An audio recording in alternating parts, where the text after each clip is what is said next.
Em poucos dias, o governo interino de Michel Temer conseguiu provocar retrocessos que levaram milhares de trabalhadores e representantes de movimentos sociais às ruas em protesto. Na mesma semana em que a Petrobras anunciou que bateu novo recorde e superou a produção de 1 milhão de barris por dia só nos campos do pré-sal, o novo presidente da estatal, Pedro Parente, declarou que é favorável à revisão da lei da partilha do pré-sal. A revisão está prevista em um projeto de lei do senador licenciado e ministro das Relações Exteriores, o tucano José Serra. O projeto já passou pelo Senado e agora deve ser votado na Câmara.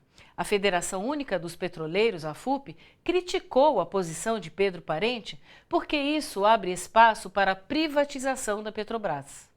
Para os sindicatos de trabalhadores do setor, a saída da Petrobras dos campos do pré-sal coloca em risco milhares de empregos, diretos e indiretos, pois não haveria mais a obrigatoriedade de utilização de mão de obra e de conteúdo nacional. A Petrobras hoje tem a vitrine, que é o Centro de Pesquisa Nacional SEMPES, ao qual os trabalhadores fazem a pesquisa e o desenvolvimento, entendeu? E esses trabalhadores foram qualificados, esses trabalhadores entraram no mercado de trabalho, entraram na Petrobras através do concurso do mercado de trabalho e são qualificados porque nós temos a Universidade Petrobras. Então, nós achamos que isso é um prejuízo para a nação. Para a deputada Moema Gramacho, representante do PT na comissão especial que discute o PL 131, a alteração da lei, como defende o novo presidente da estatal, Pedro Parente, comprova o caráter entreguista do novo governo.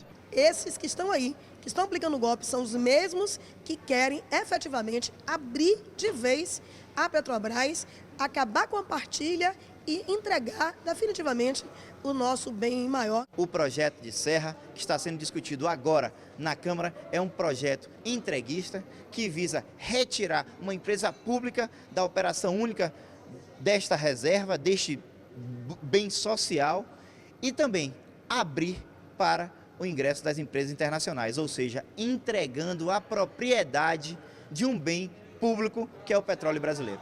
A gente fala agora sobre outro retrocesso, a tentativa de privatização de empresas públicas.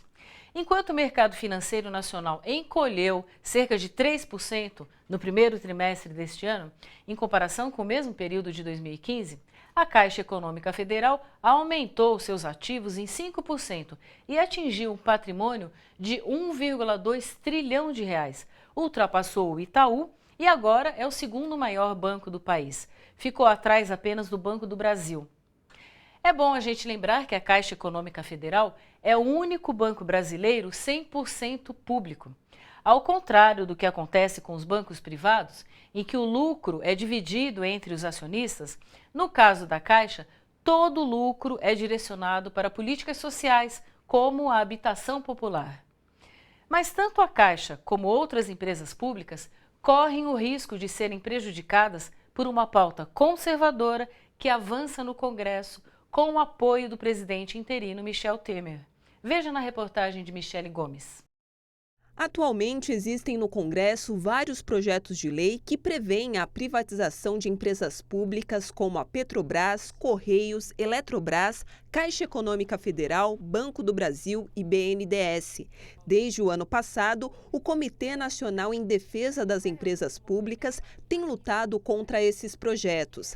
Mas agora, com o apoio do governo interino de Michel Temer a essa pauta conservadora, a resistência terá que ser ainda maior. O Temer assumiu e na posse já falou no Estado mínimo, né? Quer dizer, uma necessidade de diminuir o tamanho do Estado. Isso significa, se é o Estado mínimo, que não é necessária empresa pública. Então, nós não precisamos da Eletrobras, nós não precisamos da Petrobras, nós não precisamos de banco público. Maria Rita ressalta que o governo Temer quer retomar as privatizações iniciadas na década de 1990. Durante o governo de Fernando Henrique Cardoso, mais de 90 empresas públicas foram privatizadas, sendo que 20 eram bancos. A sindicalista alerta que, se as privatizações avançarem, quem perde é a população. Os bancos privados não investem em habitação popular, não cumprem nem a determinação do Banco Central com relação a investir 70% da captação em poupança e habitação. Quem vai investir em habitação popular? se não houver a Caixa Federal? O Banco do Brasil, especificamente, é o grande emprestador de dinheiro para a agricultura brasileira. Quer dizer, ele empresta bastantes recursos. Com que objetivo? O objetivo dele é lucrar, mas o objetivo dele também é promover a agricultura. É direcionar esses recursos que o banco capta da gente e das empresas para a atividade super importante da economia brasileira, super importante para a exportação, super importante para a nossa alimentação, que é a agricultura. Então, o que acontece se a gente tira o Banco do Brasil dessa função? Os empréstimos para a agricultura vão ficar mais escassos e vão ficar mais caros. E especialmente para o pequeno e para o médio agricultor. Para debater a importância das estatais para a população, o Comitê Nacional em Defesa das Empresas Públicas vai lançar a campanha Se é Público, é para Todos. A ideia é tirar algumas ações de enfrentamento a esse processo liberal, né, de governo que está golpista e que tem um vínculo e um compromisso, na realidade, com o capital privado e não com os trabalhadores. E agora um exemplo de como é necessária a mobilização de toda a sociedade para que o preconceito, o racismo e a discriminação racial sejam superadas no nosso país. Em Ferraz de Vasconcelos, no Alto Tietê, os professores estão se preparando para colocar em prática uma lei promulgada há 10 anos e ainda não implantada completamente. É a lei que inclui no currículo escolar a história da África, para que todos conheçam a importância do negro na formação do povo brasileiro. Veja na reportagem de Sandra Paulino. A Andréia teve uma infância feliz, mas incompleta. Não conseguia se identificar com as bonecas loiras de olhos azuis. Isso só mudou quando, já adulta, ganhou do namorado sua primeira boneca negra.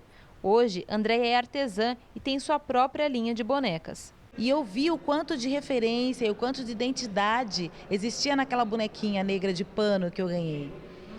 E me despertou o interesse e a necessidade, socialmente falando, e de militância mesmo, natural, de fazer as bonecas negras e ter representatividade na infância de outras crianças, como eu não tive na minha.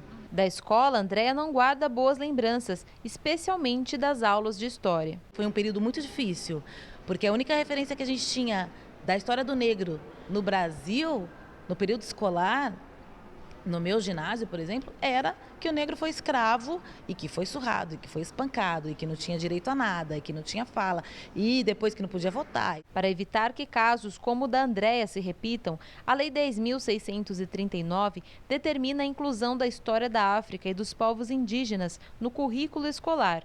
Em Ferraz de Vasconcelos, educadores participaram hoje de uma atividade de capacitação. Nosso aluno ele tem que se sentir afro-brasileiro. Mesmo aquele aluno que não tem na sua cor de pele, de cabelo, nas suas raízes, aparentemente, ele tem que se sentir afro-brasileiro, né? Há um ganho muito grande para que o professor entenda que nós somos diferentes, porém somos iguais. Somos iguais nos direitos, mas somos diferentes de culturas, de cor, de credo, e isso tem que ser respeitado na escola. Não ser igual não é ruim. O que é ruim é você fazer disso uma desigualdade. Por exemplo, Ferraz tem várias entidades do movimento negro, como Suzano, Poá, mas acho que falta uma interligação dos movimentos e cobrar do poder público essas ações. Este foi o Panorama de hoje. Você acompanhou aqui a luta das mulheres, as que enfrentaram ditaduras através da guerrilha 50 anos atrás e das que vão à luta hoje contra o golpe do impeachment. Viu também a importância do respeito ao nome social de travestis e transgêneros e a batalha para se implementar a história da África no currículo das escolas brasileiras. E acompanhou ainda a produção literária das periferias e as explicações sobre os retrocessos provocados pelo governo interino de Michel Temer. A gente fica por aqui. O Panorama volta na semana que vem com mais reportagens sobre democracia, cidadania e direitos humanos. Até mais!